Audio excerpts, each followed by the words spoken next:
Hello from Trend Signal for a review of the data and events the week beginning the 8th of June.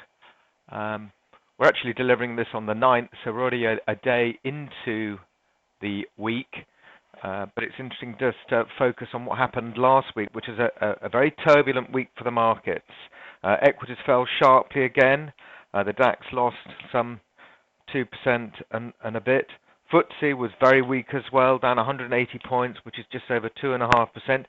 North American markets were relatively steady in comparison, the S&P just shedding slightly over 0.5%.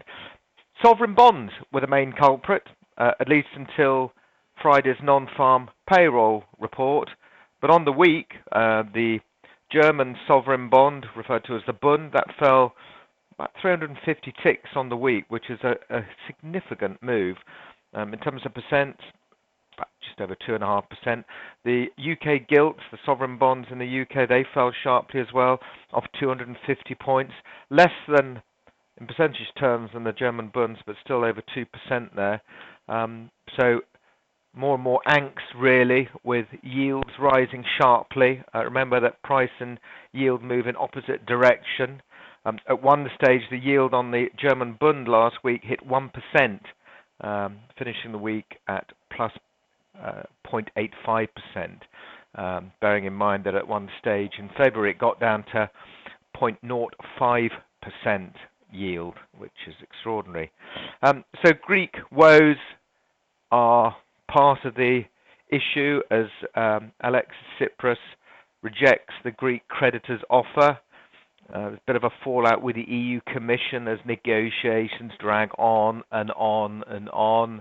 And when we look at the headlines from today's press, I'm showing you on the screen, we can see a slight disagreement brewing now between Angela Merkel and Schäuble, the German finance minister, over the course of action to be taken with respect to Greece.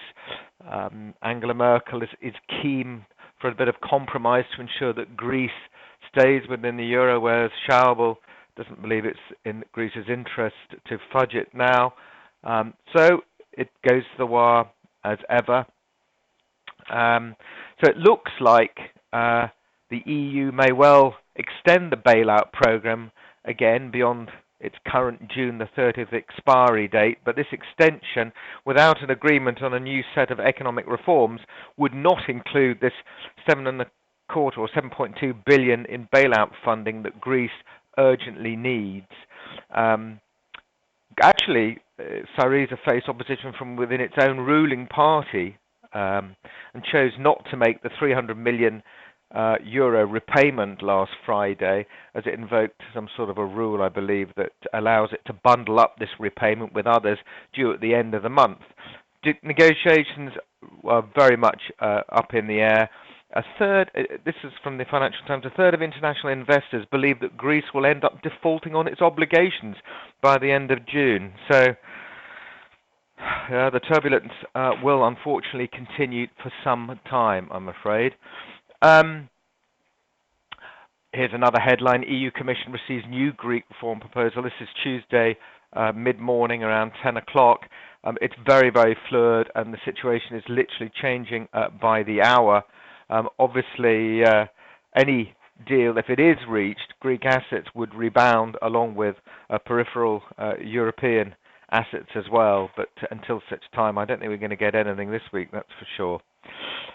Non-farm payroll last week was a lot stronger than expected, resulting in a further rise in yields in this time US Treasuries, also knocking Eurozone bonds as well, and a sharp snapback in the US dollar. So even last week, although it's very volatile still at the moment, Euro managed a rally of nearly 500 points and then promptly fell back 300 points as investors priced in a rate rise pretty much for September. So the markets are very sensitive now to any data that might reinforce that further.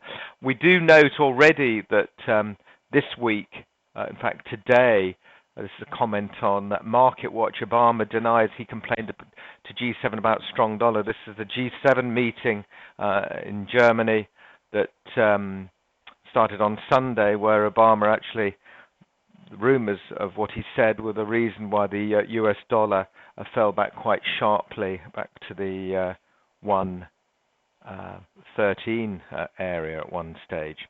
This is the group of 7 gathering in Schloss Elmau in Germany for this meeting. So let's have a look at the data for this week. It's a lot quieter than last week. We've already had a certain amount of data out already. The key events on Wednesday really are in the UK. We've got manufacturing production in the UK, and Mark Carney, the Governor of the Bank of England, is talking, and the market does listen to what he says. It does have the potential to move those markets.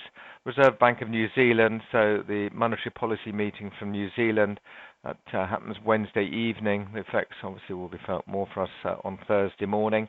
And Thursday is probably the most important day in terms of the gravity of the data. The retail sales number is the one that is the key event of the week. Core retail sales is the one we tend to focus on. It removes more volatile components. Actually, it excludes the auto sales, which were particularly strong in May, hence the reason why the non-core number is expected at 1.1, which is a significant increase from the previous month, which was flat.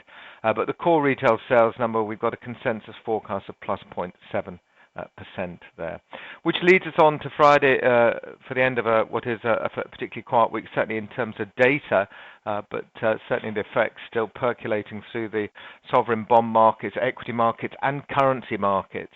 But we have the producer price index on Friday afternoon at 1:30, all very benign, but just reversing the previous month's fall of minus 0.4%, expecting a consensus of plus 0.4%.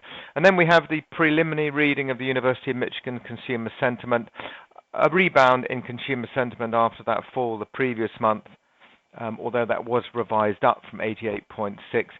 91.3 is the number we're looking for Friday afternoon at 3 o'clock. Thank you very much for listening, and bye for now. If you would like more information about trading the right way, Trend Signal is giving you the opportunity to see and hear about its services live at a free online seminar. Take a look at the Trend Signal website for the latest events and to book your free place.